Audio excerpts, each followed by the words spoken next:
You can visit this site. Just go to the Abbey Brook Trail and hike up from there, and you'll see some of this. So this is the research site we were showing you before. Greensboro. How about you, David? Yeah, so jumping up to Greensboro, this is a 300-acre plus property that actually Vermont Land Trust owns. I happen to be the forester on the land before it was sold. Thankfully, the previous landowner was very light touch. So there's a lot going on this forest, but one of the really unique aspects is what we call Mud Pond. And there is a property line in there roughly, so we don't own all of Mud Pond, but the side that we do own. And it's just a wonderful example of cedar swamp. And I'm always curious, I think after taking one of Tom Wessel's classes is trying to figure out, what happened and what was going on. And I think in this case, the nearest farm is quite far away. And it's a downhill to get to it, and it's kind of surrounded, you can see by the topography. It was just a difficult stand to get to. You can see a little bit of harvesting had gone on. Actually, I had picked away at the edges of it during a small harvest, kind of before I knew how unique it was. And also, the previous owner, he owned it during probably when cabin logs for cedar log homes was kind of coming online, which definitely a lot of cedar swamps got cut off when that market opened up. And so he didn't choose to capitalize on it. There's a mill down in Greensboro Bend, not very far away. But anyway, this property is now under the direction of Dan Kilborn, one of our other foresters. It's pretty much a demonstration site at this point. So there is active and passive management going on. And the cedar swamp, we're going to pretty much leave alone. You can bump the next slide, Liz, if you want.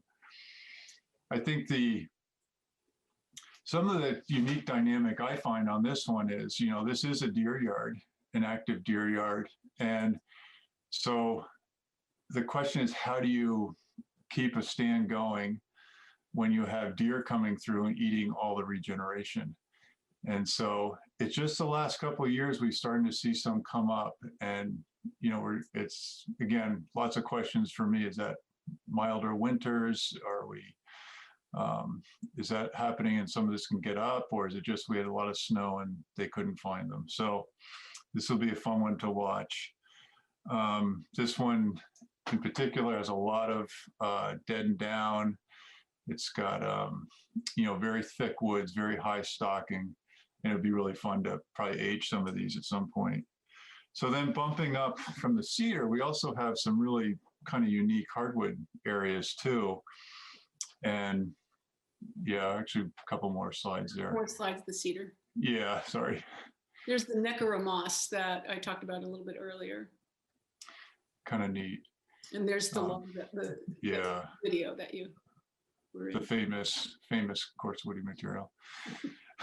So jumping up, when Dan was working up in the hardwood, so there's some, sort of your typical hardwood, and then there's some areas of really nice enrichment.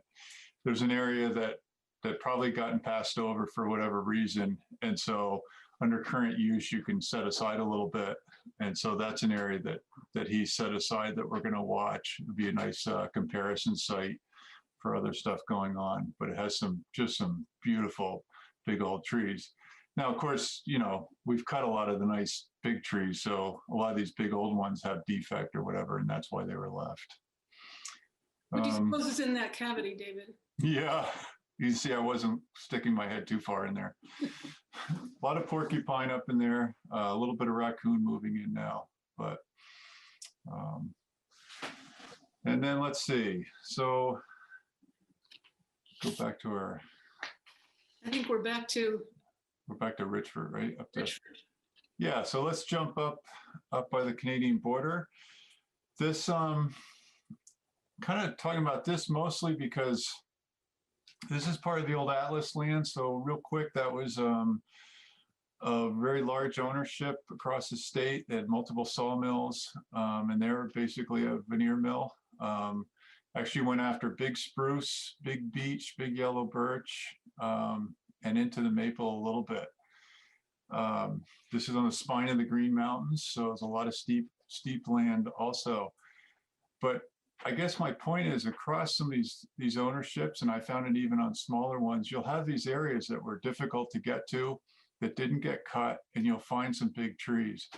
And I think what I like is when I find those areas, is these are areas that maybe you could consider to manage for old growth characteristics. And Atlas has a lot of this, and this was one of the examples. We found a small area, just a gorgeous big sugar maple. So even on lands, like in this case, that have a long history of harvest,